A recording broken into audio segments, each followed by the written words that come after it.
नमस्कार मित्रों।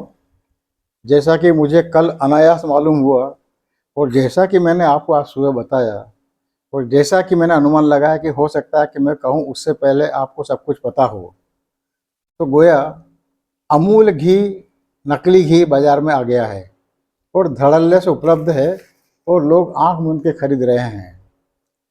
नकल की परंपरा हमारे हिंदुस्तान में, और हिंदुस्तान में नहीं, मेरे ख्याल से पूरी दुनिया में बड़ी सुदीर्घ परंपरा है। और भारत में तो राजाओं, सामंतों और जमींदारों के यहाँ पर पहले भांड हुआ करते थे, विदूषक हुआ करते थे, जो मनोरंजन भी करते थे, नकल भी करते थे। लेकिन ये इसके साथ साथ राजाओं को, अपने आश्रयदाताओं को गलती पर टोकते भी थे बड़े साहसपूर्वक, और ये साहस विदूषक और भांड ही कर सकते थे, दूसरा कोई दरबारी शायद ही कर सकता हो। और बहुरूपिया तो हमारे यहाँ गली मोहल्ले में हमने खूब देखे होंगे, आते थे। और बहुरूपियों को लेकर कई कथाएं भी प्रचलित है कि एक बहुरूपिया साधु के भेष बनाकर बैठ गया, उसके पास एक आया आदमी, एक डाकू था, वो साधु का भेष बना के बैठ गया, और जब उसके पास एक आदमी आया, अपना अकूत धन संपदा उसको सौंप के चला गया, और उस चोर ने, डाकू ने उसके साथ बेईमानी नहीं की, तब उससे पूछा गया तुमने ऐसा क्यों कहा? उन्होंने कहा कि मैं साधु वेश धारण करके बैठा हुआ था, और साधु वेश की मर्यादा ये है कि वो साधु की तरह बर्ताव करे, इसलिए मैं डकैती कर नहीं कर पाया। तो हमारे यहाँ पे बहुत बड़ी परंपरा रही है। लेकिन ऐसा सब करने वाले कलाकार थे, कलाजीवी थे, और उनका मुख्य उद्देश्य होता था अपने परिवार के लिए आजीविका अर्जन कर लेना, अपने गुजर बसर कर लेना। इनसे किसी को हानि नहीं पहुंचती थी, बल्कि सबका मनोरंजन होता था, स्वस्थ मनोरंजन होता था। वो लोग बुरा नहीं मानते थे, और लोग इन्हें इनाम दिया करते थे। बहुरूपिया तो आज भी आके इनाम कर लिए चले जाते हैं।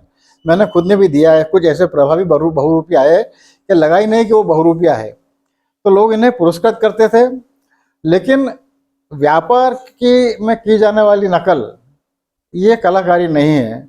इसमें ये कलाकारी इस मायने में कही जा सकती है कि नकल असल को पीछे छोड़ देती है और नकल आगे निकल जाती है। लेकिन उन कलाकारों की कला और कलाकारी किसी के लिए नुकसानदायक नहीं होती थी, और जनहानि तो किसी की नहीं करती थी, किसी की जान कभी नहीं लेती थी। व्यापार में जो नकल की जा रही है ये बेईमानी तो है ही, क्योंकि इसका मुख्य मकसद होता है, मुख्य लक्ष्य होता है मुनाफा, कम से कम समय में अधिक मुनाफा कमा लेना।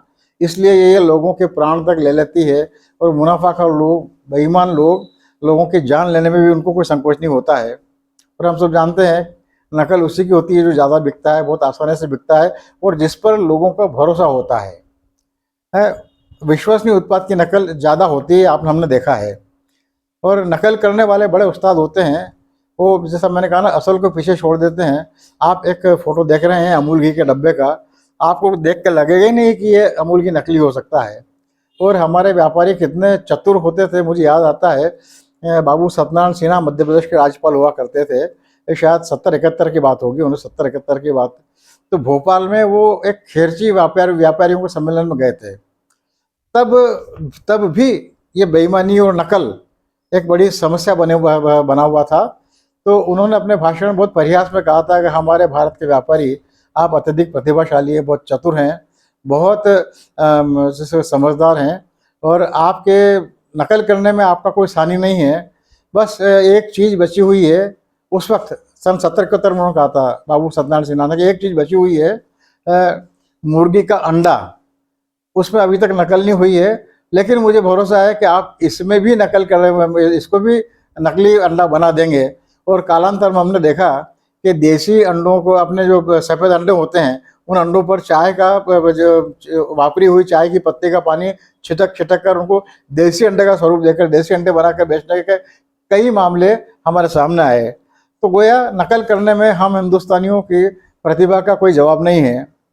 अमूल और सांची ऐसे ही दो उत्पाद हैं। सांची मध्य प्रदेश का दूध संघ है, जो मध्य प्रदेश में काफ़ी लोकप्रिय रहा है। तो और अमूल तो पूरे देश में लोकप्रिय है। तो अमूल और सांची ऐसे ही दो उत्पाद हैं जो न केवल विश्वसनीय है, बल्कि अनगिनत परिवारों में परिवार के सदस्यों की तरह स्वीकार कर लिए गए हैं, लोकप्रिय हैं। ऐसे में सांची की नकली आपको, लेकिन जैसा कि मैंने कहा ना, गए दिनों खबर आई थी कि सांची घी के नकली घी होने का एक बड़ा कारखाना गए दिनों जबलपुर में पकड़ा गया। अभी परसों जब मैंने बाजार गया था, जैसा कि मैंने आप सुबह बताया कि अमूल के नकली घी, अमूल घी के नकल के भाई नकल भी बाजार में आ गया है। ये जानकारी मुझे मिली जब मैंने कुछ समाचार चैनलें खंगाली, तब मामला सामने आया। तो उसी के आधार पर मुझे जो जानकारी मिली है मैं आपको बता रहा हूँ, ताकि यथासंभव हम गलत चीज़ लेने से, प्राण घातक चीज़ लेने से बच सकें। आप दुकानदार पर विश्वास करते हैं और कष्ट की बात यह है कि दुकानदार को पता है कि वो आपको नकली सामान बेच रहा है, फिर भी वो आपके विश्वास का दुरुपयोग करते हुए, विश्वासघात करते हुए आपको गलत सामान दे देता है। तो नकली अमूल का डिब्बा तो आप देख रहे हैं, इसकी चारों दिशाएं, सारी सतहें सपाट हैं, आगे पीछे ऊपर नीचे अगल बगल सब सपाट है। लेकिन अमूल घी का जो असली डिब्बा है वो ऐसा नहीं है, वो मैं आपको बता रहा हूँ। ध्यान से देखिएगा, ये अमूल घी का डिब्बा है। इसके दोनों तरफ जैसे कान जैसा हिस्सा उभरा हुआ है। आप इसे कहिए कि इस डिब्बे के कान होते हैं। ये कान वाला डिब्बा असली डिब्बा है। और ये कान भी यूं ही नहीं है, ये कान वस्तुतः इस ये डिब्बा एक डिब्बा नहीं, जो आजकल की चलन है टेट्रा पैक है। ये आप देखिए इस तरह से हो जाता है। ये डिब्बा नहीं है, टेट्रा पैक पैकिंग है ये।